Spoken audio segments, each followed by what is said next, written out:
Lehmann, presidente da Comissão de Direito Digital e Privacidade, Proteção de Dados Pessoais aqui da OAB Tatuapé. E hoje nós vamos falar sobre inteligência artificial. Para isso, nós temos um convidado aqui super especial, o Dr. Márcio Chaves. Ele é sócio e head da área de Direito Digital do Almeida Advogados. Ele também é Master of Law em Propriedade Intelectual, né? Reconhecido também nas áreas de direito digital, tecnologia da informação, privacidade e proteção de dados pelo Ranking Nacional Análise e Advocacia e pelos rankings internacionais Legal 500, né, e Leaders League. Com mais de 20 anos de experiência profissional e ampla experiência também em centenas de empresas em trabalhos de direito digital, em várias empresas, trabalhando ali com foco em direito digital, ele também é instrutor certificado pela Exim em Privacy and Data Protection, com atuação como coordenador e professor de cursos de pós-graduação, MBA, em Privacidade e Proteção de Dados do Centro de Estudos em Direito e Negócios. Agora, ele pode também se apresentar um pouquinho melhor se eu deixei de falar alguma coisa para vocês. Só para fazer assim uma abertura e fazer aquela quebra, né? Aquela quebra de gelo, a gente vai falar especificamente sobre inteligência artificial, a gente pode citar várias notícias relacionadas ao tema. Inteligência cria fotografia de Da Vinci, Mona Lisa, nos anos de 1500. Outra notícia também que é assim, muito recente, que é influencer, né, feita por inteligência artificial, fatura ali US$ 11.000 por mês com publicidade. Então, nós temos N questões, o impacto da inteligência artificial também nas eleições, e a gente falando aqui já de 2024, né? Tivemos aí questões relacionadas ao próprio Tribunal de Justiça, onde houve utilização de inteligência artificial, inclusive ali para a formulação das decisões e alguns incidentes também relacionados. Então, o assunto está em pauta, nós temos diversos desafios, como o uso ético, a questão da utilização da inteligência artificial para práticas de crimes, né? Também sobre a questão do aprendizado da máquina, porque se confunde muito quando fala aprendizado, o pessoal acha que a máquina aprende como ser humano, e assim por diante. Então, para isso, apresentei o nosso convidado aqui especial e a gente vai falar um pouquinho sobre esse cenário, como a inteligência artificial pode ser utilizada também aí nas questões positivas, quais os desafios e também se já temos o que temos ali em relação à legislação sobre o tema. Então, doutor Márcio, a palavra agora está com você. Seja bem-vindo. Muito obrigado, Cristina, doutora Cristina Sleiman. É um prazer estar aqui e falar com você e com os demais participantes aí, não só da comissão, mas aqueles que fazem parte aí do ecossistema da OAB, interessados no assunto, relacionados ou não ao mundo jurídico ou ao mundo tecnológico, porque a gente necessariamente está pelo menos consumindo a tecnologia, né? Acho que é difícil a gente encontrar alguém que consiga se distanciar do tema que a gente está falando hoje, pode às vezes nem saber o quanto está fazendo parte do seu dia a dia. Foram dados aqui alguns exemplos e a gente vai, na nossa conversa de hoje, passar mais alguns outros, alguns legais, alguns nem tão legais assim, no sentido jurídico e no sentido da gíria mesmo. E acho que a intenção da gente nessa conversa aqui é passar um pouco desses impactos, né? Dessa revolução que a gente está sofrendo envolvendo né, os mais variados tipos aí de inteligência artificial e principalmente, claro, o impacto jurídico no meio, né, no ambiente que a gente está, né, como foro aqui de discussão, ambiente jurídico, para aqueles que trabalham com o tema ou para aqueles que querem auxiliar até as próprias empresas e as próprias empresas que precisam desse apoio jurídico e desse apoio para poder lidar um pouco com esses problemas da forma menos impactante ou menos sofrida possível. A gente vai tentar aqui, ao longo da nossa conversa de hoje, falar um pouco sobre esse assunto aí que, como bem colocado, traz um desafio legal, mas que vai um pouco além, né, do meio jurídico propriamente dito, né? A gente vai tentar pegar um pouco dessa experiência aí, desse calejamento, dessas décadas aí dedicadas a temas do direito, em especial do direito digital, para poder pincelar algumas das boas e algumas das nem tão boas assim experiências que a gente consegue aproveitar, inclusive de outros temas relativamente recentes, como é o caso da proteção de dados pessoais, que tanto influencia nesse cenário que a gente vai ver aqui da regulamentação da inteligência artificial. E é importante a gente, antes de aprofundar, né, nesses que são aí os desdobramentos legais, né, dos principais desafios e impactos do uso da inteligência artificial, importante a gente tentar entender um pouquinho melhor o que a gente tem até mesmo na parte conceitual, né, para poder deixar um pouco mais à vontade, quebrar o gelo e não só debruçar sobre conceitos doutrinários e conceitos científicos. Mais importante é a gente pensar que a palavra, né, o buzzword, AI, inteligência artificial, que a gente tanto ouve por aí, na sua grande maioria das vezes, ou num número muito mais expressivo do que a gente imagina, às vezes pode nem ser relacionado à inteligência artificial propriamente dita. Né? Nem tudo que falam por aí que é inteligência artificial é a inteligência artificial que a gente está imaginando. Muitas vezes pode ser ali um processo de automação, pode ser, às vezes, até alguém se passando por uma inteligência artificial, né?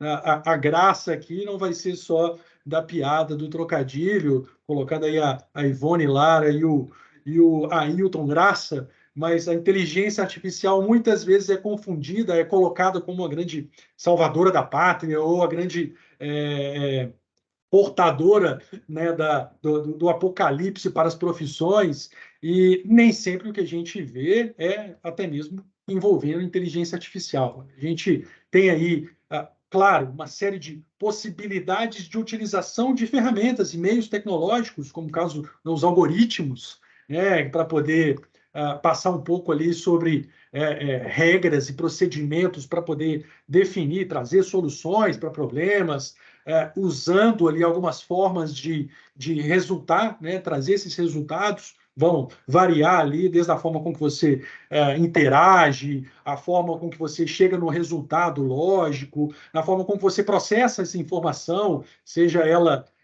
em série, ou seja ela em paralelo, da forma com que você quer resolver aquele problema de forma específica, determinística, exata, ou se você está querendo só trazer ali melhores formas e melhores estimativas de se chegar naquele resultado.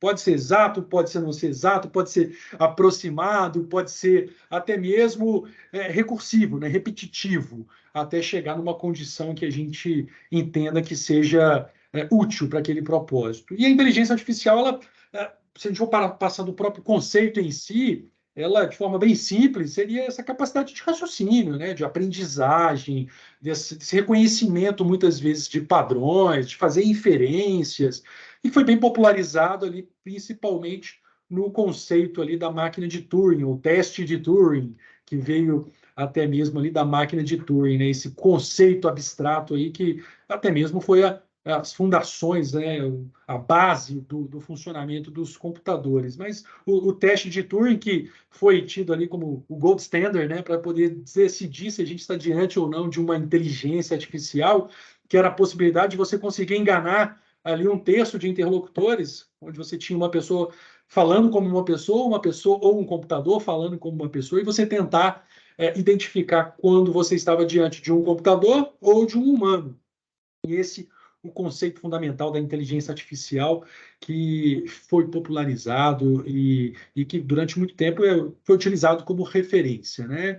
E o que a gente vê é justamente a aplicabilidade hoje, e a gente vai ver alguns exemplos bem práticos em tudo, né, que a gente está atuando, no que a gente está usando aqui do próprio sistema de transmissão, ou até mesmo nas sugestões que vão aparecer para a gente depois que a gente visualizar esse tema, essa apresentação, tudo que está envolvendo esse processo sistêmico para perceber um ambiente, para poder lidar com essas informações, processar essas informações e trazer resultados aí que gerem aí uma aplicação de um raciocínio, um aprendizado, um reconhecimento de padrão ou até mesmo de inferência, é o que a gente tem aí puramente, né, como a inteligência artificial. A gente está realmente trazendo ali dados, informações, inputs, isso é importante, e a gente vai falar um pouquinho disso, por que é tão importante, porque a gente vai identificar, esses sistemas vão identificar padrões e trazer esses resultados, fazer classificações, inferências, de acordo com esses inputs, com essas informações que são trazidas. O resultado está automaticamente, necessariamente vinculado ao que existe de insumo para poder chegar naquele processamento. E a gente muitas vezes tem que saber diferenciar, né, do que a gente acha que a gente entende do apocalipse da inteligência artificial e do que a gente tem na prática hoje. O que a gente tem hoje são ainda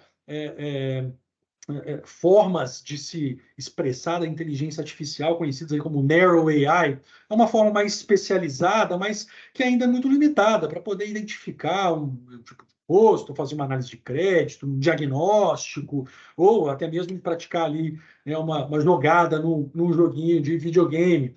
E é diferente do que a gente, né, tem aí de visão apocalíptica, que é tão pregada, e com razão, até se a gente for analisar os fundamentos, que é do resultado ainda de alguns anos aí por vir, até se é que a gente vai chegar no momento de ter uma General Artificial Intelligence, né? A singularidade, que é realmente essa capacidade da inteligência artificial ser de fato superior ou até mesmo igual à inteligência humana em todas as suas capacidades. Será que a gente vai chegar nesse momento? Será que a gente vai estar, de fato, diante desse grande problema? E a forma com que a gente vê hoje isso materializado e o porquê que a gente teve esse boom do assunto, sem dúvida alguma, veio por conta aí de dois grandes importantes conceitos, né? Tanto do machine learning, que é essa capacidade da própria máquina de aprender, de analisar, de decidir de acordo até mesmo com respostas e associações anteriores, onde você cria ali esses algoritmos para poder, com base, né, no ponto de partida de uma base de dados, trazer respostas e trabalhando, submetendo um treinamento guiado por humanos, isso é importante, para fazer essas associações e trazer resultados mais aprofundados, mais finos. E esse método de melhoria automática, gradual, né, que permite aí até mesmo otimizar essa análise das respostas, é onde a gente começa a ver as primeiras dificuldades técnicas, né? Que a gente conseguir explicar como que a máquina chegou naquele resultado, né? O porquê que teve aquele resultado, e isso trazendo os desafios que a gente vai ver aqui na nossa conversa de hoje, né? Possíveis dilemas éticos e até mesmo violações de direitos. E a consequência disso, né, um subcampo aí do machine learning vindo para, né, com o deep learning, que é de fato aí você colocar esses modelos de funcionamento, esses sistemas, recebendo resultados e informações de bases não estruturadas, né, sem haver de fato esse treinamento fino, guiado por humanos. Então, onde a gente começa a distanciar, né, o que a gente fala aí da inteligência artificial fraca, que é essa que, por mais absurdo que possa até parecer, já que a gente fica tão abismado com a capacidade da inteligência artificial que a gente já tem hoje, e o quanto distante que a gente está daquela inteligência artificial forte, da singularidade, que é essa capacidade ali de resolver problemas, aprender, planejar futuro, enfim, aquilo que a gente gostaria, com um certo grau de receio, ter aí no futuro próximo. E o receio não é infundado, não é à toa, né? A gente vai ver aqui na nossa conversa de hoje alguns desses são os principais pontos de problemas, né, desafios envolvendo o uso da inteligência artificial. E no meio jurídico, não é diferente. A gente vai ver alguns exemplos. A doutora Cristina trouxe aí alguns mais recentes envolvendo o uso da inteligência artificial, e para os ramos que a gente tem, na advocacia não é diferente, né? Os advogados estão sendo impactados, ou passarão a ser cada vez mais impactados por tecnologias que envolvem o uso da inteligência artificial, para fazer pesquisas e análise jurídica, a revisão, identificação, né, de pontos de atenção em documentos, a própria análise preditiva, né, saber como que a gente pode ter de uma determinada tendência de julgamento, o próprio atendimento ao cliente, né, a forma de você conseguir estender o nosso tempo, que é o nosso mais valioso bem, utilizando desse tipo de ferramenta para poder auxiliar ali o cliente que tantas vezes, né, precisa de um contato mais imediato, às vezes nem para ter a solução imediata, mas para poder ser ouvido. E a aplicação disso, né, no dia a dia, né, seja na análise de compliance, para poder identificar padrões ali que podem envolver um comportamento não adequado ou violador de alguma lei, o tão sonhado, né, o doc assembly, né, a redação de documentos, você ter ali essa redação, né, trabalhar no contrato, preparar o contrato, a própria gestão dos contratos, ou gestão dos casos, enfim, as ferramentas que os advogados têm hoje com a aplicação da inteligência artificial, sem dúvida alguma, tem aí muito a ganhar. Que é um pouco diferente do que a gente viu, né, no passado não tão recente assim, né? Quem se lembra, né, da grande revolução que foi sinalizada em 2015, 2016, 2017, com a tecnologia de inteligência artificial da IBM, o Watson, né, o Ross, que era o robô capaz de substituir os advogados no futuro próximo, né? Essa notícia aí falando que os advogados poderiam ser a próxima profissão a ser substituída pelos computadores, né? Isso em 2017. E o que a gente viu, né, em termos de desdobramento disso até hoje, né, desde quando o primeiro escritório noticiou que contratou um robô advogado, né, startups que estavam ali desenvolvendo robôs advogados para poder interpretar a lei, substituir os advogados, e hoje, se a gente for até entrar ali no próprio resultado, né, no endereço do Ross Intelligence, que era o domínio ali para acessar o Ross da inteligência artificial da IBM, do Watson, tem esse site nem no ar está. O que será que aconteceu? Será que é porque a gente não tem essa tecnologia sendo desenvolvida? Ou será que é porque a gente, naquele momento, teve um grande oba-oba, teve um grande interesse pelo assunto, mas a tecnologia ainda precisava aprofundar, precisava ter um ajuste fino, melhorar, de fato. E é onde a gente quer, vendo nas nossas discussões hoje da advocacia, a gente deu aqui alguns exemplos, formas de não só aproximar essa tecnologia do nosso dia a dia, com esses avanços que a gente está vendo em todas essas frentes que a gente ventilou aqui. Nossa intenção não é passar sobre as tecnologias que hoje estão ajudando os advogados, tenho certeza que já teve oportunidade de ter outras apresentações especificamente sobre ferramentas que auxiliam os advogados, mas principalmente focar nos desafios trazidos aí pelo uso da inteligência artificial. Esse é o grande tema que a gente vai tentar conversar aqui na nossa apresentação de hoje e, claro, tentar passar por alguns desses principais, né? São vários, esses talvez sejam os mais em voga, os mais noticiados. Márcio, antes de Oi. você dar continuidade aqui nos desafios, né, frente à inteligência artificial, eu queria dar a palavra, informar que o nosso presidente aqui da OAB, Tatuapé, está conosco, passar a palavra para que ele possa nos dar um oi, falar com o pessoal aqui. Doutor Tiago, seja bem-vindo. Tá nos... Bloqueando aqui, estava no mudo. Deixa eu conectar aqui só um minutinho que não está aparecendo a tela.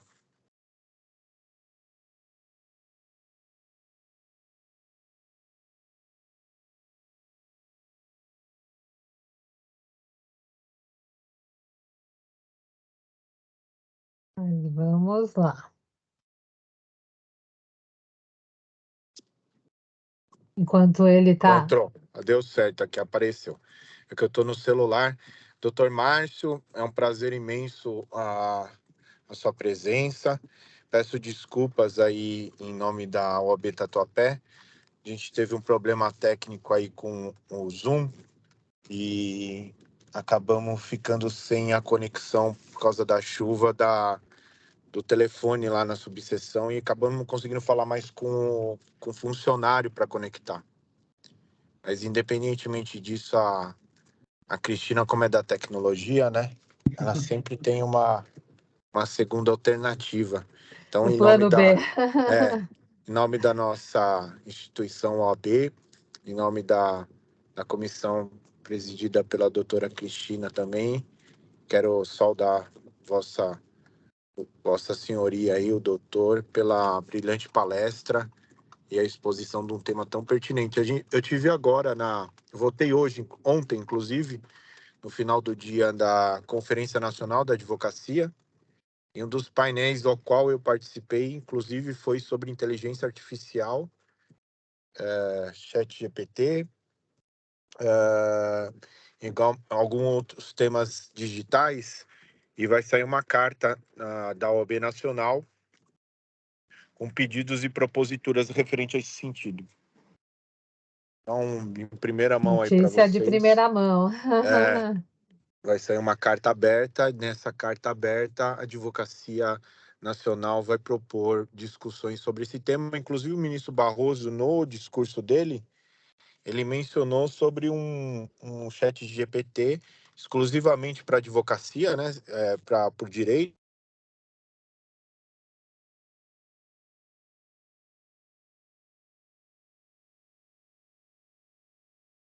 E cortou. Estou sem sinal. É. Mas então, assim, é o assunto que está em voga, não é à toa, né? Está sendo discutido aí em todos os foros. Exatamente, inclusive nos eventos da advocacia. É isso aí. Parabéns mais uma vez, doutor Márcio, e fica à vontade. Eu não vou tomar muito tempo, porque hoje a noite é sua. Obrigado, doutor Tiago. Obrigada, doutor Tiago. Pode compartilhar novamente, Márcio.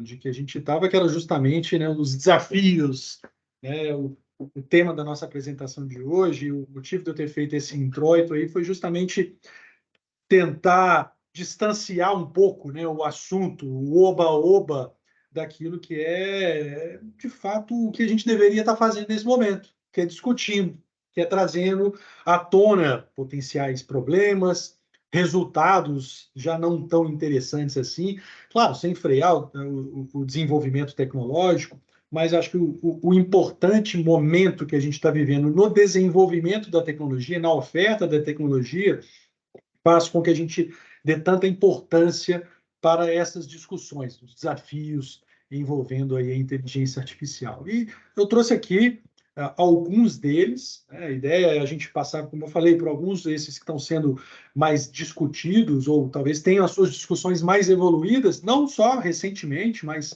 até mesmo, em alguns casos, já há bastante tempo, mas que a gente começa a ver hoje com maior intensidade, o maior volume, né? Vai trazer alguns exemplos mais recentes, outros exemplos nem tão recentes assim, mas que mostram que, enquanto a gente estava discutindo lá atrás, de forma muito teórica, né, o que envolvia os alcances, né, da inteligência artificial, a gente vê hoje uma discussão muito mais em cima das capacidades já aplicadas, né, nas tecnologias que a gente já tem disponíveis para a população como um todo. E a gente teve essa desconexão entre a discussão técnica, a discussão doutrinária, a discussão que a gente está fazendo aqui, jurídica, para a utilização ampla e massiva, sem fazer essas devidas ressalvas, sem fazer essas devidas análises. E a gente vai tentar trazer alguns desses desafios aqui na apresentação de hoje, que, claro, vão comportar ainda muitas adições ao longo dos próximos meses, anos e décadas, né? Porque a tecnologia, de fato, ela está agora sendo popularizada, mas, sem dúvida alguma, com um campo muito fértil ainda. Então, alguns desses temas, a gente vai falar aqui, vão envolver uma forma com que a inteligência artificial pode ser manipulada, pode ter o seu resultado afetado negativamente, de forma dolosa, inclusive, né, os impactos para a segurança, a forma com que o desenvolvimento das tecnologias com inteligência artificial podem ter né, uma vulnerabilidade maior, até mesmo ataques cibernéticos. A forma com que a gente pode ter, e aí um dos principais temas são discutidos hoje em dia, dos resultados trazidos por esses, né, algoritmos aí de inteligência artificial com viés discriminatórios, né, com preconceitos, e trazendo ali esse tipo de discriminação, principalmente a determinados grupos. E os impactos que a gente discutia desde sempre, né, quando a gente fala de interação com máquinas, né, que são os dilemas éticos que a gente tem da própria tecnologia poder até mesmo manipular as pessoas. Outros temas mais específicos, como é o caso da propriedade intelectual, a forma com que a gente pode ter a proteção ou não proteção da criação envolvendo a inteligência artificial e, principalmente, a transparência, que é a necessidade de a gente saber como que a gente vai ter o impacto, a utilização daquela inteligência artificial em cada momento que ela esteja sendo utilizada, né, para a gente poder saber se a gente está diante desses outros riscos ou não. E, claro, o próprio cenário regulatório, né? Será que a gente precisa? Será que a gente tem que ter? Será que a gente já tem algo para poder trazer essa segurança, tão almejada segurança jurídica, que é o que a gente vê por meio de algumas iniciativas legislativas que a gente vai tentar falar aqui hoje. Então, primeiro ponto, né, é importante a gente pensar que, estudando o próprio conceito ali de inteligência artificial, tudo depende do que a gente está imputando de informação. E um dos principais desafios é justamente esse. Tem até uma frase aí célebre de Solomon Borocas, que diz que qualquer algoritmo só é tão bom quanto os dados que lhe servem como base, né? E o George Fuchs fazendo um paralelo a isso, dizendo que garbage in, garbage out. Então, assim, você tem que tomar muito cuidado com o que você coloca de conteúdo, e não dá para enxergar que, se você tem um processamento de muitas informações, talvez não tão precisas, talvez não tão corretas, ou às vezes contaminadas por informações, ou melhor, desinformações, como a gente está vivendo nesse momento aí das fake news, não tem como a gente esperar algo diferente de problema. Se você está imputando informações, se você coloca como uma ferramenta do ChatGPT para poder varrer a internet em busca de notícias, em busca de páginas, das mais variadas, corretas e incorretas, de verdade, de notícia verdadeira e de fake news, e coloca isso tudo para ser processado, a gente tem que ser, no mínimo, muito inocente para achar que não vai trazer um grande problema de resultado. Se você está imputando informação ruim, se você está trazendo esse dado de má qualidade para poder ser processado, a inteligência artificial ela não é mágica, ela vai te trazer o resultado em cima daquilo que ela está sendo alimentada. E aí um exemplo disso a gente viu lá em 2016, quando a gente teve ali a divulgação pela Microsoft de um robô que conectava ali a redes sociais para poder, usando inteligência artificial, simular o comportamento de um usuário, um adolescente americano ali, interagindo com os outros usuários da rede social. E aí, na época, a rede social popularizada ali era o Twitter. E o que deu de primeiro resultado? Foi justamente esse robô, essa inteligência artificial, colocando posts de conteúdos, no mínimo, duvidosos ali, questionando o envolvimento no 11 de setembro, a repercussão que isso teve, e na época, Donald Trump no poder dos Estados Unidos, as discussões envolvendo ali a construção do muro, enfim, isso vindo de uma inteligência artificial que, teoricamente, estaria se passando por uma adolescente de 16 anos. Então, é fácil a gente perceber que esse grande desafio de que o que a gente está inserindo de informação ruim poder contaminar e necessariamente trazer um resultado não correto, ou não melhor, não otimizado, é fácil a gente perceber, não é uma coisa recente, a gente já viu isso no futuro não tão remoto assim, 2016. Ou a gente começa a ver aplicações de vieses até mais discriminatórios, como é o caso de uma decisão já até bem antiga, de 2018, do DPDC, envolvendo ali uma multa de 7,5 milhões para uma empresa de de buscas aí de passagens aéreas, a Decolar, onde a gente viu ali que o viés discriminatório que estava sendo aplicado de acordo com a multa, né, a decisão, envolvendo a geolocalização, ou às vezes até a própria, né, etnia, que estavam sendo utilizados como informações para poder gerar um resultado, gerar um valor, um preço maior ou menor para uma acomodação ali, né, um hotel, mostrando que, né, é inegável o fato de que a gente pode ter, sim, um impacto e esse desafio da utilização e do resultado discriminatório pelo uso da inteligência artificial.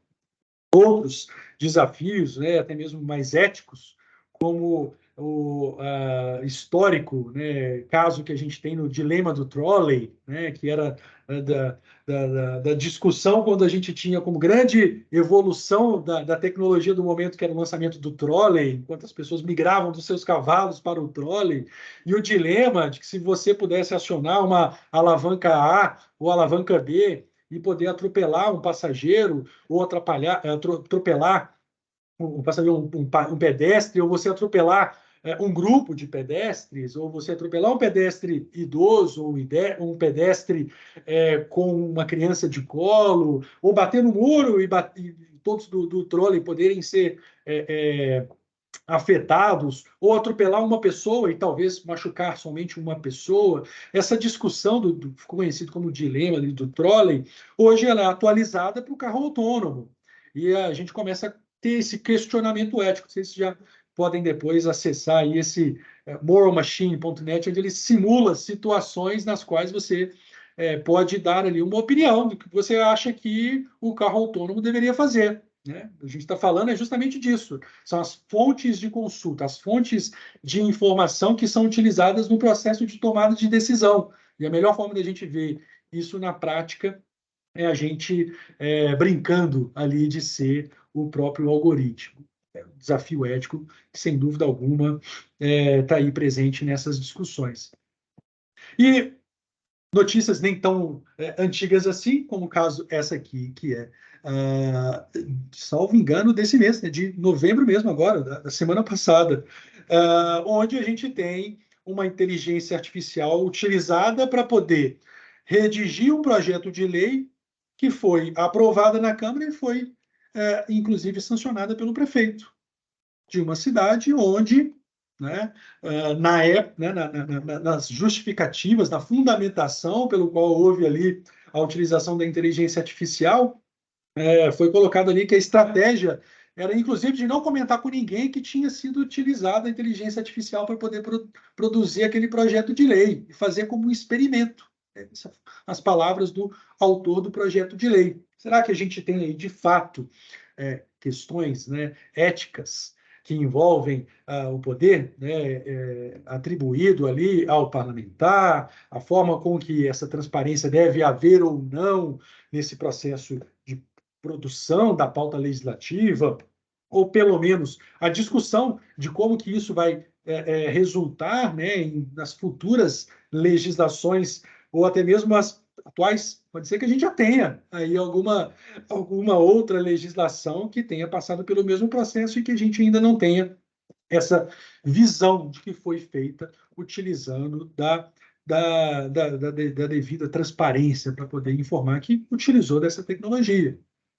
A gente pode fazer até um paralelo, né, da necessidade da transparência que a gente tem hoje para a inteligência artificial com o que a gente tem para proteção de dados pessoais, né, do direito à explicação e à revisão de decisões automatizadas prevista na nossa LGPD, justamente para poder ressaltar a importância de você promover a transparência, a responsabilidade, né, trazer a necessidade de ter formas de se proteger nesse processo de tomada de decisões automatizadas, a obrigação de notificar, dar acesso à informação, isso está em vigor hoje em dia mesmo, na nossa própria LGPD, no regulamento europeu que deu origem à nossa LGPD, né? Então, a necessidade de transparência atribuída aí esse direito de explicação, a revisão de decisões automatizadas, sem dúvida alguma, vai de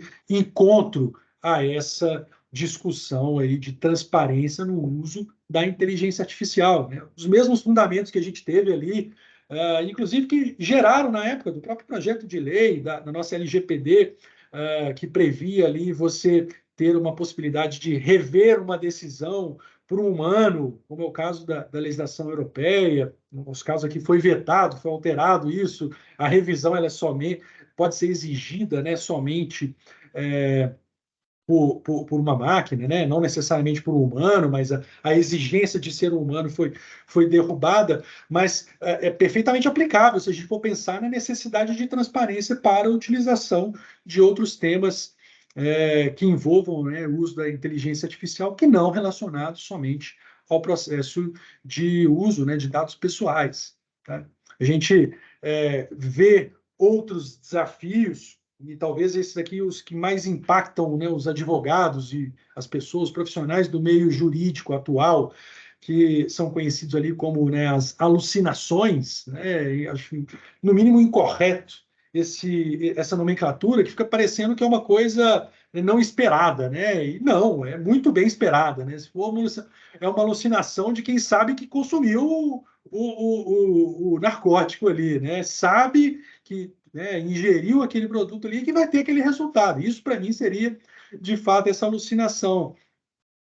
Mas, enfim, a expressão que está sendo utilizada. E o caso que a gente viu agora, né? Um advogado que protocolou uma petição que foi redigida usando o ChatGPT e teve uma multa aplicada ali pelo TSE, né? O ministro até, né, falando ali do impacto e de quão absurda pode parecer, né, que o advogado está submetendo ao juízo ali uma decisão que não existia nesse caso, né? A petição ela mencionava jurisprudência inexistente, né? Uma fábula, como foi colocado ali pelo ministro. Resultando ali dessa conversa com a inteligência artificial, né, colocada ali como essa alucinação. Isso você pode fazer teste hoje em dia, você entrar, né, em qualquer site, né, de tribunais superiores ou até mesmo regionais, estaduais, a gente vai ver, né, você pesquisa por uma coisa e a inteligência artificial, se você for questionar aquele mesmo julgado, e vai te mostrar um resultado diferente, né? Você vai ver na consulta feita ali para o Bard, né, do Google, ou ali da própria Microsoft, você começa a conseguir checar isso na prática, em real time, né, o que você está pesquisando e recebendo de resultado de uma fonte correta, fonte legítima, que é uma base de dados de um tribunal. Então, isso é fácil para qualquer advogado hoje verificar isso na prática. Aqui alguns exemplos envolvendo proteção à propriedade intelectual, alcance ou não de uma proteção da propriedade intelectual, e a inteligência artificial dando um resultado diferente, mencionando o número de um processo que não tem nada a ver com aquele processo ou aquelas partes que estão sendo utilizadas como jurisprudência na própria petição. E é só por aí que a gente fica do impacto disso? Não. A gente tem aí um grande problema da atualidade, que é o conhecido como data poisoning, que é onde a gente ainda não está vendo os resultados disso, mas a gente consegue, no mínimo, prever o alcance que a gente vai ter de pessoas de má índole, pessoas que estão ali de má fé, querendo impactar positivamente ou negativamente algum resultado, inserindo informações, né, envenenando essas bases de consultas que são utilizadas para fazer ali, né, o processamento, né, como fonte de consulta e como base para poder trazer esses resultados aí das inteligências artificiais. Então, a gente vê especialistas já alertando de que tem, inclusive, casos aí bem alarmantes aí de utilização dessa estratégia, dessa prática de data poisoning, de trazer dados falsos, dados viciados, para poder retroalimentar a inteligência artificial e a inteligência artificial te trazer resultados errados, negativos, ou às vezes absolutamente falsos, né? Então, esse, sem dúvida alguma, é um grande desafio que a gente vê hoje. No campo da propriedade intelectual, é discussão que também não é nova, né? Para quem assistiu aquele filme ali do Robin Williams, né? O Homem Bicentenário, né? Que era o robô criado e que, ao longo dos anos, foi sendo evoluído, melhorado, mas que ele tinha capacidade de produzir, foi adquirindo ali uma fineza emocional, inclusive, ali para poder produzir, criar esculturas. E a gente já vê julgados agora recente, como o caso da Corte Americana, né, Federal, de 2022, mostrando ali, com todas as letras, que a inteligência artificial não pode ser considerada autora de uma invenção, né, que o termo inventor, ele necessariamente vai passar por uma participação, né, um envolvimento de um humano, um inventor humano. E a gente vê isso sendo aplicado até para outras finalidades das discussões de propriedade intelectual, né? Porque a gente vê aí as ferramentas, os ambientes digitais já começando a colocar, inclusive, as suas próprias barreiras para que as ferramentas de inteligência artificial não façam uso daqueles conteúdos. Então, a gente vê já, salvo engano agora, recentemente foi declarado aí pela Globo, de que, né, os seus conteúdos eles não são permitidos para serem vasculhados, varridos e utilizados nos processos de inteligência artificial. Ou seja, você começa a questionar se a fonte dessas informações, já que vai trazer um resultado, a gente sabe, né, e viu N exemplos, resultados positivos e que tem valor, mas por que o resultado tem valor e a fonte de consulta não tem? Então, a gente começa a ver os criadores de conteúdo começando a colocar barreiras para que essas inteligências artificiais, esses robôs, não acessem esses conteúdos. Uma forma de proteger a própria criação, proteger a propriedade intelectual. Então, ferramentas aí como o DALL-E já permitem, inclusive, você, como artista, impedir que aquela plataforma crie imagens do seu estilo, né? Da forma com que você tem ali marcante do seu estilo de pintura, de desenho, por exemplo. Ou, às vezes, até uma figura pública se negando, né? Impedindo que aquela ferramenta utilize a imagem dele para poder produzir outras imagens. E a gente vê alguns exemplos recentes, né, de personalidades que, pelo uso da inteligência artificial ali, tratando imagens, foram colocadas em cenas, às vezes até de sexo explícito, nudez e tudo mais, né, o deepfake, como a gente conhece. A gente começa a ver questões de segurança, né, para poder encerrar aí esses últimos pontos de preocupação da nossa fala de hoje, os resultados do uso da inteligência artificial para poder produzir código.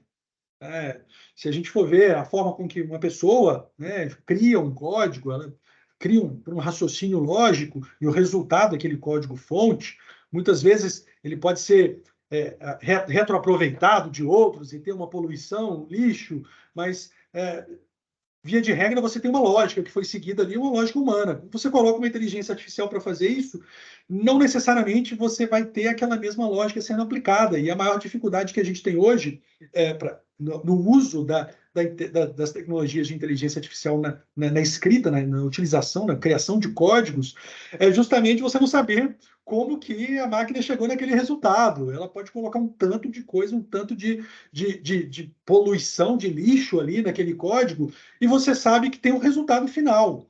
Hoje, o programador pode se dar por satisfeito. Em vez dele ficar horas e horas debruçado ali em cima do teclado codificando, ele coloca para a inteligência artificial produzir aquele código e ela produz, vai dar o resultado para ele. Mas na hora de fazer um ajuste, a dificuldade vai ser justamente saber como ajustar, porque aquela lógica ali, às vezes, não foi a lógica que ele seguiria. E, muitas vezes, tem tantas informações que podem até ser necessárias, outras vezes não tão necessárias, e a dificuldade de você conseguir separar um do outro, o que é necessário e o que não é necessário. E isso é um impacto que a gente já começa a ver agora, a gente vai ver agora com muito mais intensidade, que é a necessidade de você atualizar esses códigos, atualizar essas programações que foram feitas com a inteligência artificial, e você fica cada vez mais dependente da própria inteligência artificial para poder fazer essas atualizações. E às vezes ela simplesmente não funciona. E como que a gente faz para poder lidar com todos esses desafios, né? Se a gente está falando sobre a ótica jurídica, né, o advogado ele pensa justamente, né, na lei, né? Como que a gente vai fazer? Vamos regulamentar? Vamos trazer uma lei para falar disso? Será que a melhor prática é, de fato, como muitos pregam, a gente criar painéis para avaliar riscos, a gente discutir e fazer um cenário de talvez autorregulamentação, compromisso de empresas, né, compromisso voluntário na utilização de tecnologias de inteligência artificial? Ou será que o caminho que a gente tem mais provável é justamente o da regulamentação, da criação de regras, como é o caso do que está sendo discutido agora pela China, Estados Unidos, Reino Unido e mais 25 países, nessa que está sendo conhecida como a declaração de Bletchley, que está justamente colocando esses objetivos, que é identificar os riscos e adotar, obviamente, ali medidas para poder trazer essas seguranças que a gente tanto precisa para poder endereçar esses desafios. Então, a gente vê algumas legislações já mais avançadas, projetos, né, de legislações já mais avançados, como é o caso do Reino Unido, onde a gente tem ali uma regulamentação para a inteligência artificial, talvez aí uma das mais evoluídas e complexas que a gente vê atualmente. E o grande desafio, que é como que a gente consegue trazer essa segurança sem dificultar a própria inovação, sem engessar o desenvolvimento tecnológico, né? Gerando a competição entre aqueles que estão participando desse momento único de desenvolvimento tecnológico, da criação, né, de tecnologias aí de inteligência artificial. Como que a gente traz coisas que amanhã não vão ser desatualizadas, né? A gente trazer princípios e fundamentos que ainda vão poder ser aplicados daqui a 2 anos, porque o que a gente teve de salto no desenvolvimento tecnológico de 2 anos para cá, é o que a gente espera, no mínimo, mais do que isso nos próximos 2 anos. E a legislação, ela sendo muito específica para determinadas tecnologias e não principiológicas, sem dúvida alguma, vai poder dificultar a própria aplicação da lei. Ela pode cair não só em desuso, ser uma lei que não pega, como a gente fala aqui no Brasil, mas ser uma lei que não é aplicável. É pior do que ela não pegar. Ela ser uma lei que você não consegue aplicar, porque ela deixou de fazer sentido, porque a tecnologia evoluiu.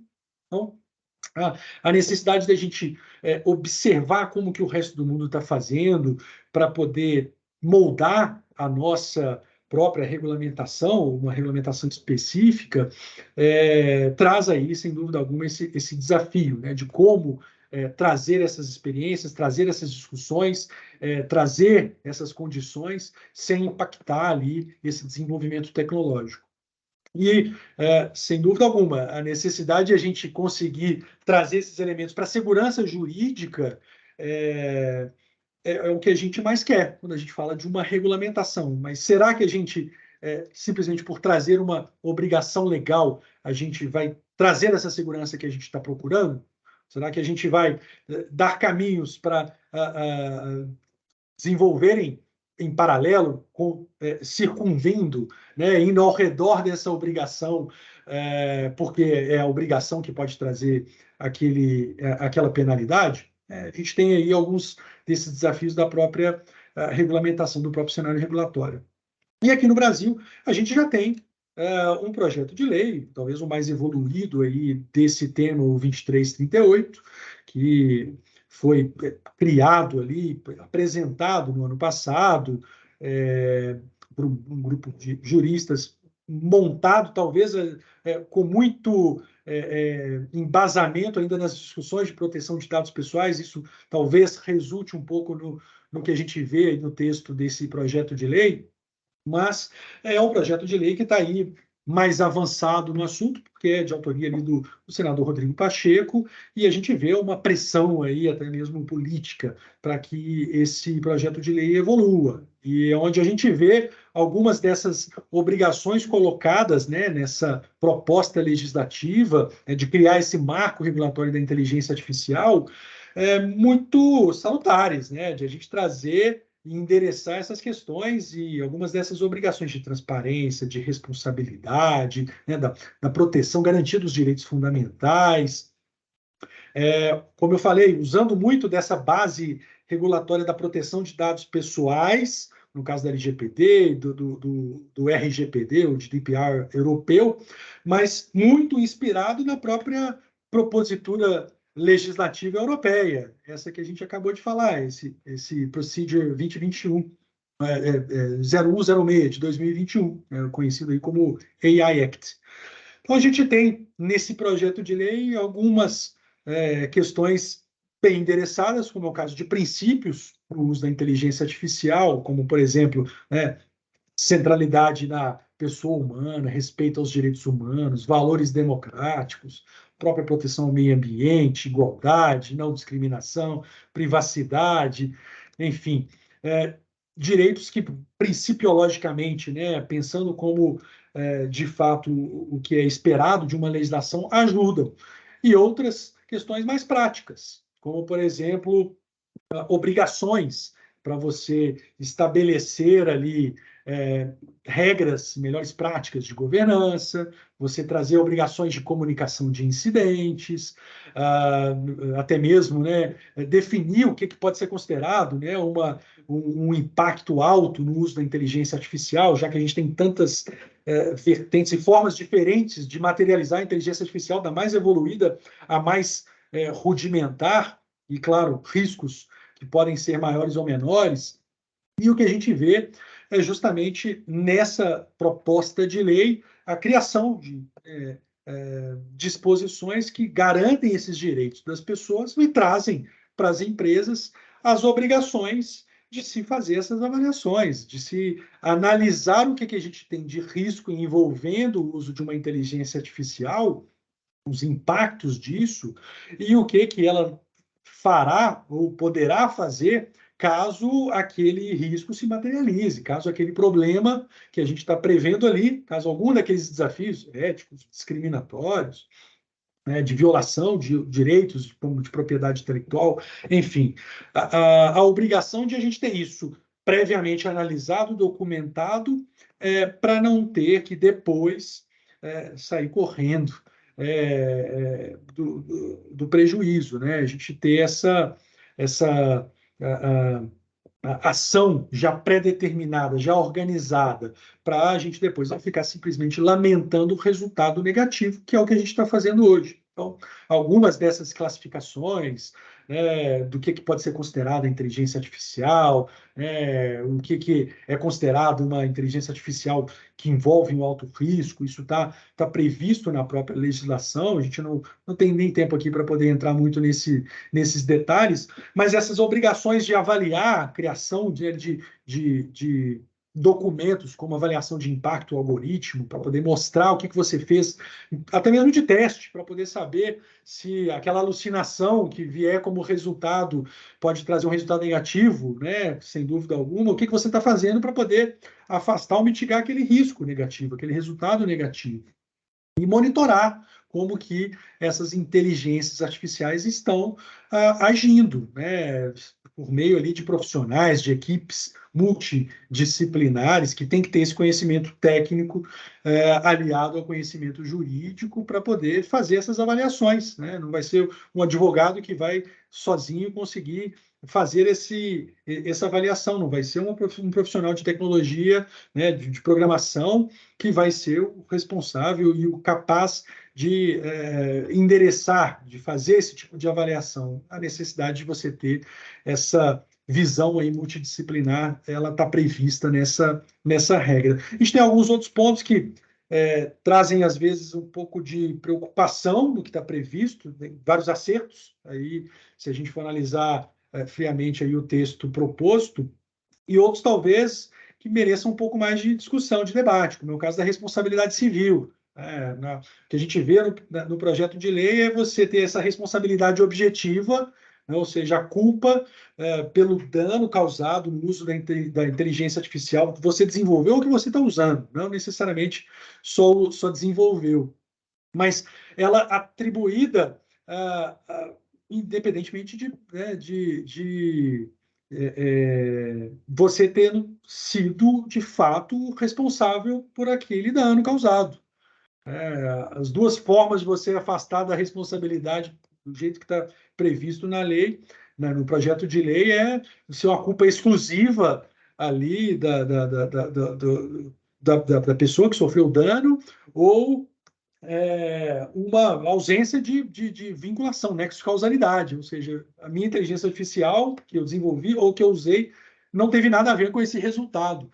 E é o que é um pouco diferente do que a gente vê da própria proposta legislativa europeia, né, onde a gente vê a possibilidade de você ser isentado de responsabilidade caso você siga as obrigações previstas na lei. Me parece mais apropriado, porque se você não coloca essa salvaguarda, o risco de você usar uma tecnologia com inteligência artificial e você ter que assumir todo, né, o resultado danoso causado pode desincentivar tanto o desenvolvimento quanto o uso.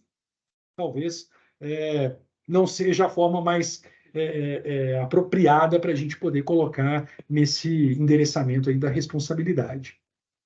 E as próprias penalidades, né, que também estão previstas aí na legislação, não é diferente, né? Na nossa LGPD tem penalidades salgadas que talvez tenham sido o drive, né, o impulsionador da maior parte das movimentações por parte das empresas em se adequar à lei, foi justamente as sanções, as multas que podem chegar ali a valores expressivos, e no projeto de lei, tanto no nosso brasileiro quanto no europeu, também multas bem expressivas como formas de trazer esse incentivo aí para que todos se adequem e tragam, né, essas exigências, essas obrigações para dentro das suas operações.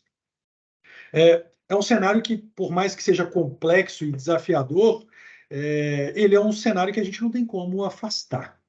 Não consegue botar um hold, pausar, como já foi proposto. Opa, vamos colocar um pause no desenvolvimento dessas tecnologias para a gente discutir, para depois a gente retomar. A gente sabe que isso é um cenário que não é real, não é capaz, a gente não consegue fazer isso, travar o desenvolvimento tecnológico, até mesmo com a própria legislação. Por mais que isso traga algumas entraves para aqueles que estão agindo de boa fé, para aqueles que querem seguir a lei, aqueles que não querem seguir a lei, não estão agindo de boa fé, você pode ter certeza que eles não vão deixar o desenvolvimento da inteligência artificial, porque tem a lei exigindo que você siga determinada obrigação. Então, esse crescimento, a popularização exponenciais no uso da tecnologia, né, das tecnologias com inteligência artificial em todos os campos, é uma máxima inevitável que não vai ser freada, nem com um grande combinado entre os desenvolvedores dessas tecnologias,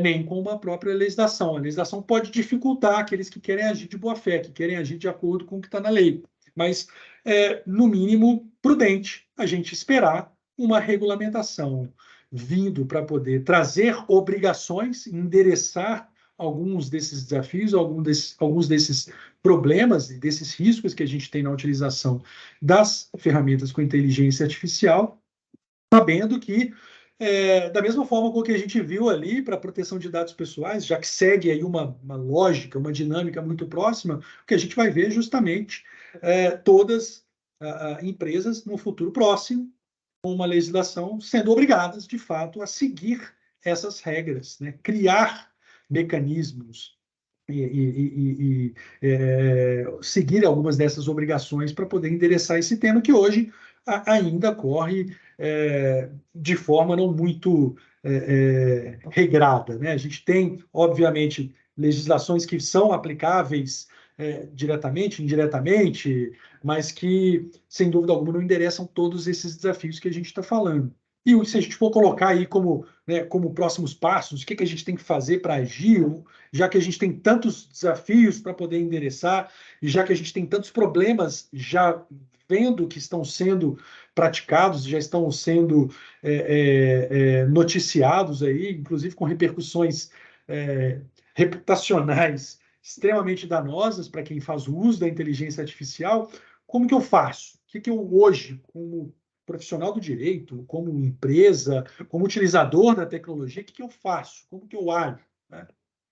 E não tem muito segredo. Primeiro, a gente precisa saber onde que a gente, de fato, está usando a inteligência artificial. Às vezes, a gente nem sabe. Talvez, como eu falei, a gente nem esteja diante de uma inteligência artificial. A única forma da gente saber, de fato, é a gente identificando em todos os nossos processos de desenvolvimento mesmo das nossas atividades, seja como companhia, seja como profissional, que utilizam tecnologias digitais e o que tem, de fato, o uso de inteligência artificial, o que não tem, o que é uma simples automação e o que de fato, usa um algoritmo com esse processo ali de machine learning e que traga essas consequências que a gente está falando aqui. Depois que a gente identifica, né, não tem como você falar que você analisou o que você tem de risco, você nem sabe onde ele está. Mas depois que você identificou todos esses usos, você fazer de fato uma análise, né? O que você tem de riscos que são aplicáveis à sua operação. Não necessariamente todos esses que a gente falou aqui podem ser aplicados à operação de todos. Né? Se a gente está diante de uma indústria e o risco envolvendo a inteligência artificial no processo da cadeia de produção, sem dúvida alguma, não vai ter o mesmo grau de comprometimento ou de impacto discriminatório que tem quando você tem um algoritmo para poder fazer um profiling, né, de uma pessoa que está pegando um empréstimo ou que tem ali um processo de contratação no RH de uma empresa. Então, são realidades distintas de acordo com, obviamente, cenários distintos. E depois que você faz essa análise de risco, o que quem de fato tem risco na sua operação, você endereçar o que você pode fazer para poder mitigar esse risco. Né? Seja ele de uma tecnologia que não vai ser tão facilmente atualizável depois, no caso de um código que está sendo escrito com inteligência artificial, e você ter que ter um plano de continuidade paralelo ali, inclusive, ou conduzir ferramentas, utilizando ferramentas, monitorias, né, fazer esse acompanhamento do que está sendo desenvolvido e tentar ali, às vezes, fazer uma tradução, né, e uma documentação mais ou menos ali reproduzível para você, caso tenha um problema com aquela criação do código, conseguir colocar algo de pé no futuro, né? De preferência sem impactar tanto a operação, mas cada medida vai estar relacionada ao risco. Né? Uma medida não vai ser única, vai ter que, claro, ser aplicável àquele risco da sua operação. Mas, sem dúvida alguma, tudo isso a gente só consegue demonstrar que a gente está fazendo o nosso papel, que a gente está fazendo a nossa parte, seja por obrigação ética de transparência, seja por obrigação regulatória, como a gente está vendo que é o que está por vir nesse cenário da regulamentação, a gente documentar, né? Porque não basta ser, a gente tem que mostrar que a gente não basta ser ético, a gente tem que demonstrar que a gente é ético.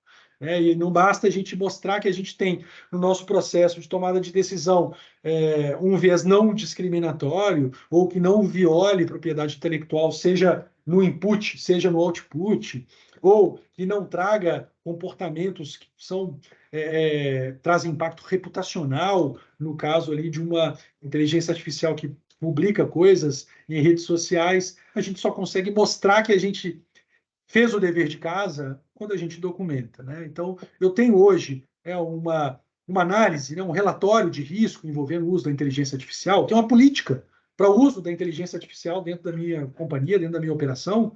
Eu tenho cláusulas que vão vincular os meus fornecedores a seguir ou não determinadas obrigações, porque impedir o uso da inteligência artificial a gente já viu, é muito difícil. Já vi projetos legislativos que são sancionados, viram lei, que ninguém sabia que era utilizando inteligência artificial. E você, sem dúvida alguma, já tem, em algum momento, na sua operação como companhia ou como profissional, o uso de uma inteligência artificial que você não sabe que foi utilizada. Então, você estabelece algumas salvaguardas, até mesmo por meio de cláusulas contratuais.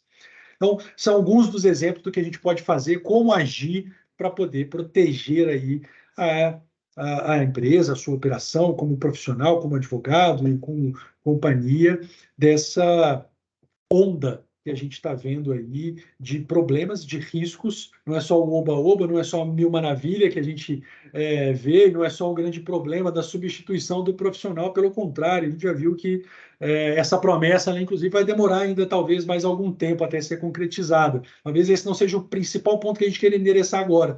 Talvez a gente deva se preocupar mais daquele impacto de fato mais materializado que a gente já está vendo hoje e que é o que essa tentativa regulatória está tentando, né, tá materializando, está colocando aí nessas obrigações. Esses eram alguns dos pontos que eu queria trazer para a nossa discussão de hoje, Cris. Se tiver dúvida, enfim, tenho certeza que a gente tem alguns pontos aí que valem talvez a gente conversar um pouquinho mais, mas para discutir um pouco mais sobre inteligência artificial, direito digital, estão nos meus contatos, meu e-mail e meu perfil no LinkedIn para a gente poder trocar algumas figurinhas também depois dessa nossa conversa de hoje. Excelente, só tenho a agradecer, doutor Márcio. Na verdade, olha, eu tinha anotado um monte de vários pontos aqui para a gente dar uns pitacos e discutir, mas eu acho que o nosso tempo nem permite. Mas olha só, eu estava pensando aqui, né, conforme a sua fala, Eu pensando em também tenho umas perguntas aqui, viu? algumas questões. Ah, então, por favor, doutor Thiago, pode iniciar. Não, pode ver, pode ser você primeiro, Cristina, não tem problema não. Eu ia fazer um comentário aqui, né? Porque muitas palestras e aulas até eu usei muitas vezes como exemplo, era um TED Talk de uma pesquisadora americana em que ela, se eu não me engano, o título ele era quando a tecnologia puder ler mentes, né? E aí, na época, isso já tem alguns anos, 4 ou 5 anos, e ela contava, inclusive, que acho que no Japão já utilizavam sensores para os maquinistas ali dos trens para verificar quem tinha uma baixa produtividade, estava com cansaço e tudo mais. E a gente trouxe aquilo no âmbito de discussão do invasão de privacidade, né? O quanto a gente não se sentiria invadido por uma tecnologia que conseguisse ler mentes. E aí, por que eu estou trazendo essa questão? Porque notícias mais recentes, né, já falam que nós estamos chegando lá, e com a utilização da inteligência artificial. E aí nós temos os dois polos, né? Eu sempre digo que tudo que foi criado para o bem também é utilizado para o mal. A gente tem muito esse discurso nas palestras e aulas sobre ética e cidadania digital, né? Mas o que acontece aqui na inteligência artificial não deixa, de fato, aqui de ser uma tecnologia muito positiva e que, obviamente, pode alcançar aí questões inimagináveis, o que atualmente já seria, se pensarmos aí alguns anos atrás. Mas a questão é, e quando ela for também utilizada para o mal, né? Esse exemplo da questão de leitura da mente, ele é excelente para quem tem, por exemplo, excelente para quem tem um problema ali de comunicação, para quem sofreu um acidente ou já nasceu com alguma questão ali que impede a comunicação, então isso vai permitir que essa pessoa se comunique.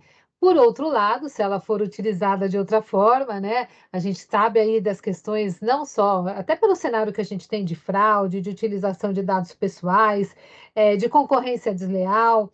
Então, imagina o objeto que não seria aí de cobiça do lado negativo também, né? Então, esse é uma das questões. Eu sempre coloco que a tecnologia ela tem que servir ao homem e a gente tem que tomar cuidado para não ficar refém da tecnologia.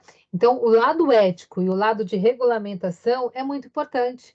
Né? Então, aí trazendo todas as questões que o Dr. Márcio trouxe e pensando hoje na inteligência artificial generativa, né? Eu já escrevi sobre inteligência artificial lá atrás, quando a gente nem se utilizava ainda a palavrinha generativa, e o cenário vai mudando. E o ano que vem vai mudar de novo, porque novidades estão chegando, né? Então acaba sendo essencial. Eu queria só fazer essa contribuição, trazer esses pontinhos, lembrar desse tema aí que fala da leitura da mente, mas passo a palavra, doutor Thiago, por favor.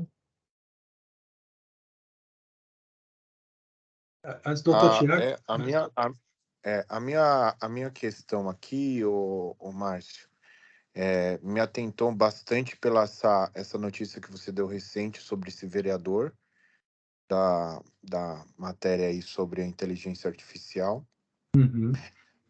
E eu queria que você também falasse um pouquinho sobre, não sei se você chegou a ver, mas o que o ministro Barroso comentou sobre a contratação da Microsoft do Google para desenvolver uma ferramenta exclusiva para a área jurídica de inteligência artificial e a importância da OAB e da advocacia também participar desse tipo de informação e desse tipo de transmissão de dados para empresas grandes aí que vão ter acesso a esse tipo de informação. Queria que você comentasse.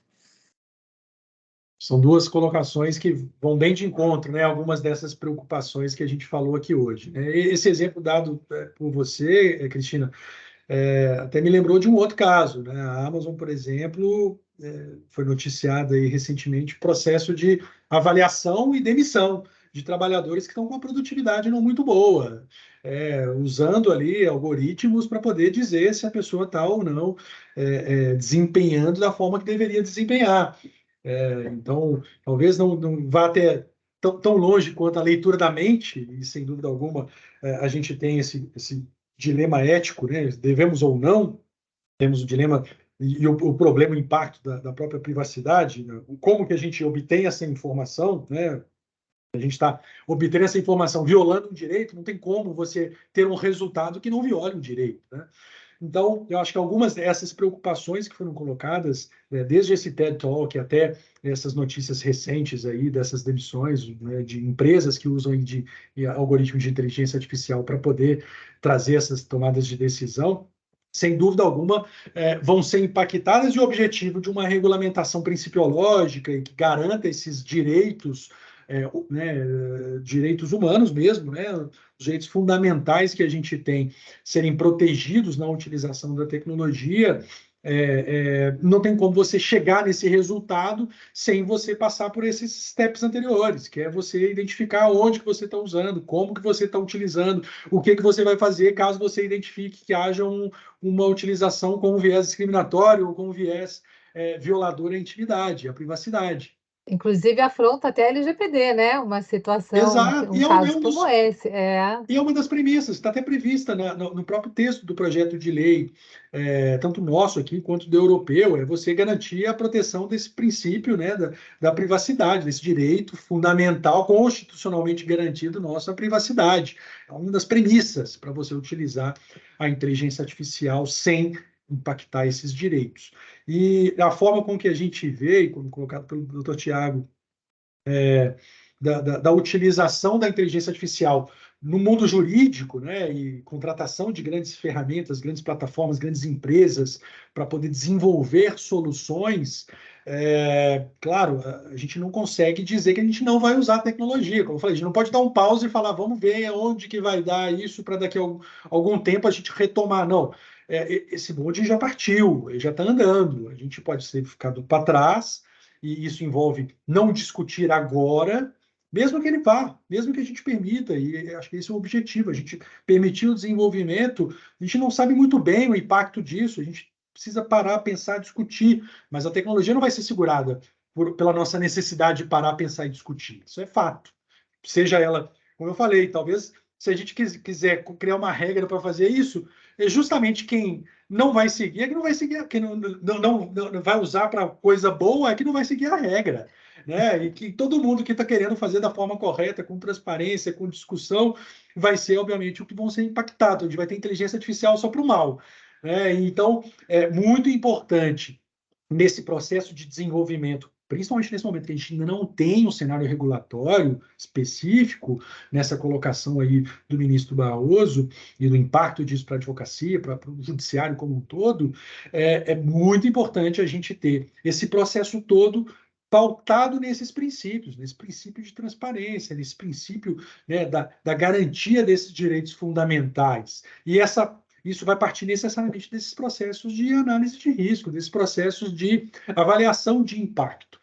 Por mais que não seja obrigatório, e a gente está vendo que muito provavelmente será, no futuro bem próximo, Mas se a gente está querendo agir, até mesmo com, né, a consciência limpa, e até mesmo com um pouco de receio para o resultado futuro, a gente precisa fazer isso agora, a gente precisa colocar o dedo na ferida agora, a gente precisa expor o que está sendo feito nos bastidores do desenvolvimento dessa tecnologia, para que a gente consiga garantir que esses direitos fundamentais estejam sendo protegidos, respeitados, né? Então, a proximidade, né, da advocacia nesse processo de discussão, sem dúvida alguma, é fundamental, e a forma com que a gente pode ver isso é justamente essas, às vezes até os sandboxes, né? Criar ambientes para a gente poder simular, propor essa utilização e dar espaço para debater, dar espaço para bater, dar espaço para ouvir, né, e ser ouvido, e a necessidade de você trazer os mais variados players envolvidos nisso, do meio jurídico, do meio tecnológico, do mercado, da parte governamental, é fundamental para a gente conseguir ter um resultado próximo desse que a gente pretende. A gente pode, às vezes, nem conseguir atingir todos esses objetivos. E isso não pode ser um desanimador, não é só porque a gente não vai conseguir evitar um conflito, que a gente não vai conseguir uma violação a um direito fundamental que seja um desanimador. Então, a gente não consegue controlar nada, ou vamos colocar uma barreira para ninguém desenvolver. Sem dúvida alguma, essa transparência e esse debate ele vai ser fundamental, mas ele precisa ser materializado. A gente precisa trazer isso, né, em discussões que vão além das próprias discussões que a gente está tendo aqui, em avaliações, em relatórios, enfim, avaliações de impacto e, obviamente, no endereçamento desses problemas que a gente está vendo aí, para a gente não ter tantos impactos negativos quanto aos que a gente pode ter se a gente não fizer esse endereçamento agora. Acho que excelente a sua colocação, ou as suas colocações, né? Eu acho que enquanto a gente não tem uma regulamentação específica, a gente pode pensar em boas práticas mundiais, né? O que tem seguido, e até como um espelhamento da própria União Europeia, que já tem ali, estão um pouco mais adiantados do que a gente, e assim foi também com proteção de dados pessoais. Então, acaba sendo um aprendizado. Nessa questão, doutor Tiago, você me permite também dar um pitaco aí no que foi colocado, né? Eu acho que ter ferramentas específicas para o judiciário é muito importante, porque não, como o Márcio colocou, não vamos deixar de utilizar, mas a gente precisa fazer com segurança. E como fazer com segurança? Gestão de risco. E a máquina, quando a gente fala da inteligência artificial generativa, que fala de aprendizagem complexas, né? Ela aprende ali questões mais complexas e acaba gerando conteúdo, trazendo, falando de uma forma mais popular, mais geral e não técnica, né? No sentido do conceito da inteligência artificial generativa. Mas o que acontece? Toda a inteligência artificial ou toda a tecnologia ela é alimentada. Então, a partir do momento que nós desenvolvemos uma ferramenta específica para determinado ambiente, quem determina da onde essa máquina vai aprender, digamos assim, é o homem.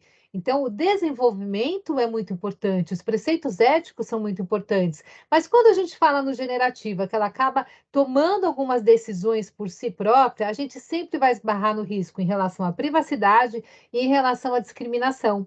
Por isso, sempre vai precisar que o homem esteja por trás. E aqui eu estou colocando a minha opinião, né? O ser humano, ele vai ter que acompanhar. Eu não vejo uma realidade, pelo menos tão próxima, onde fique tudo na mão das máquinas. E eu, particularmente, sou contra, né? Nesse ponto. A gente vai seguindo a evolução, não sei onde nós vamos chegar, acho que ninguém sabe ainda hoje, sabemos do que se busca, o quanto o homem anseia em relação à autonomia das máquinas, né? Mas a participação do homem em si, do ser humano, acaba sendo essencial. Então, eu sou a favor, eu acho que não vamos fugir, temos que usar, temos que pensar na gestão de risco, na questão ética, tanto no tratamento de dados quanto no próprio aprendizado, na forma de utilização, de processamento, e que seja, sim, algo propício, específico para o judiciário, porque não se misture,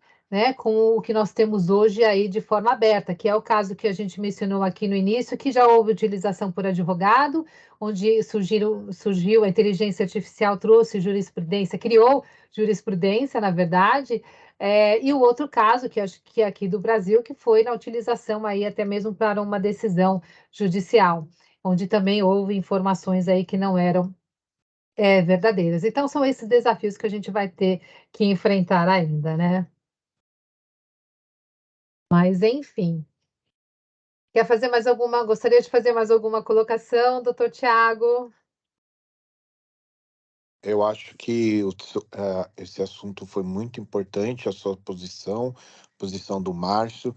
Eu só queria complementar com relação em nome da instituição, né, como representante da OAB, e o tema foi amplamente abordado na conferência da advocacia. Lá estava presente mais de 23 mil advogados, e foi uma questão praticamente unânime no sentido de que precisa e deve existir a participação ativa da Ordem dos Advogados do Brasil em qualquer tipo de discussão que envolva inteligência artificial sendo aplicada na jurisdição e competência da justiça. Eu acho Com que certeza. esse é um tema que, embora vocês abordaram a questão da regulamentação também, né, que também Uhum. deve ser vista com bastante parcimônia, mas a questão da participação da OAB é importantíssima, com representantes diretos, né? E isso, infelizmente, a gente percebe que não vem acontecendo. Então, a gente, lá foi falado de vários chats, GPTs e consultas que hoje estão fazendo nos tribunais de inteligência artificial, Vitor. Eles falaram tanto nome lá, Cristina.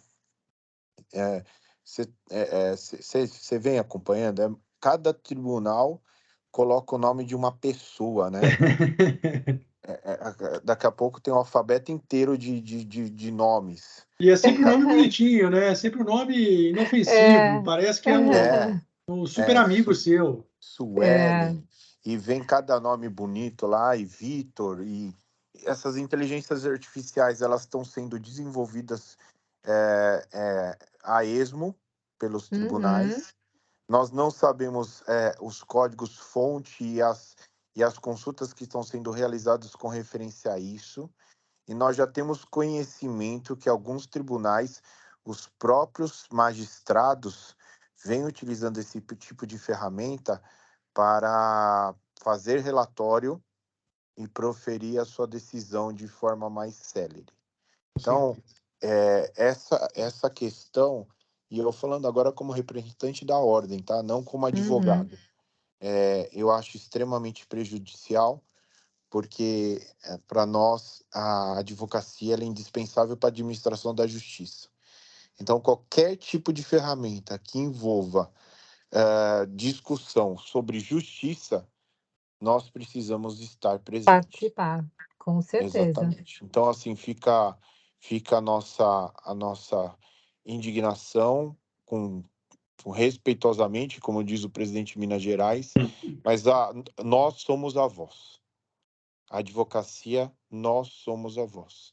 E nós precisamos ser ouvidos perante todos os tribunais, desde do alto poder aí da justiça até as primeiras instâncias. A OAB precisa ter essa participação ativa. É isso.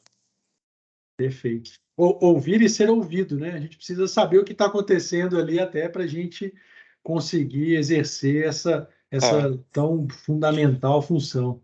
é importante isso, mas porque se a gente vê, por exemplo, foi criado PJE, ESAD, EPROC, foi criado várias ferramentas digitais de vários tribunais diferentes.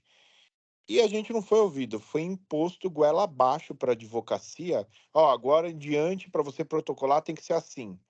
E a gente não é ouvido, a gente não é consultado, o jurisdicionado ele sofre com isso, porque atinge diretamente a prestação do serviço jurídico. Então, assim, a advocacia ela precisa ser ouvida, e é perante a OAB que nós vamos ter esse direito de voz. Então, implantar inteligência artificial nos tribunais sem a OAB é um negócio que se torna muito temerário, porque nós não temos a condição de precisar se isso é benefício para a nossa sociedade ou não. Ótimas palavras, concordo plenamente. Acho que nós temos que brigar por isso, né? Estar presentes, se fazer presentes, porque como o doutor colocou ali em relação, inclusive, ao peticionamento eletrônico, né? Quem faz parte do processo? Quem utiliza no final? Tem o lado de lá, mas também tem o lado de cá. Então, a nossa participação e até mesmo para ver o interesse da própria população, eu acho que é muito importante. É isso aí. Parabéns. Parabéns pela exposição do tema, e é um tema muito relevante e a gente tem que propagar, tem que marcar com ele, Cristina, de fazer uma palestra presencial também. Eu Uhum. acho que aí, como é um assunto bem atual, até a gente marcar, já existe até novidades com relação a isso. E vamos ter em E não breve, vai né? faltar é novidade. Teremos muitas novidades. Mas vamos combinar assim, agora na virada do ano, acho que a gente já pode fazer uma agenda em relação a isso. Doutor Márcio, gostaria de fazer suas últimas colocações? Acho que assim, é só agradecer a oportunidade de discutir esse assunto que a gente faz por gosto, interesse pessoal, né? A gente que trabalha com tecnologia, é, faz parte aí da nossa leitura, até do momento de lazer, né? A gente gosta tanto de discutir esse Uhum. assunto e a gente tem a felicidade de trabalhar com isso, então discutir isso no trabalho e trazer as experiências para as discussões, sem dúvida alguma, ajudam, né? E a intenção é de ajudar aí aqueles que ainda estão um pouco por fora do que está sendo discutido, estão sendo impactados só pelas notícias, e as notícias vêm pelas metades, para falar que é tudo mil maravilhas ou para falar que é tudo o apocalipse. Então, agradecer o convite feito pela doutora Cristina Sleiman, agradecer o convite e a receptividade do doutor Tiago e da OAB como um todo, e a gente, claro, está à disposição para a gente poder contribuir em outros foros aí nessa apresentação presencial, nessa palestra presencial e outros eventos, e, claro, aí nas discussões da comissão, as discussões da OAB, para que a gente consiga trazer talvez aí um pouco dessas experiências, né, positivas e negativas na mesa de discussão e, de fato, resultar em algo que seja benéfico para a gente, ou pelo menos não seja tão maléfico quanto, né, não sermos ouvidos, né? A nossa voz, sem dúvida alguma, ela é fundamental e quero aqui colocar à disposição a minha voz para também fazer parte dessas discussões. Muito obrigada. E precisamos nos unir, né?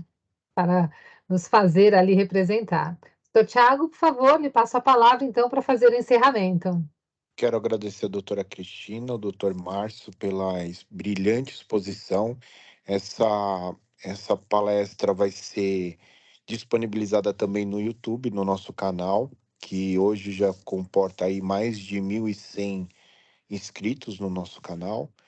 Vai ser disponibilizado lá e depois a gente pode divulgar amplamente nas nossas redes sociais para poder difundir essa mensagem tão importante sobre esse tema tão relevante para a advocacia. Agradecer a doutora Cristina, agradecer mais uma vez o doutor Márcio.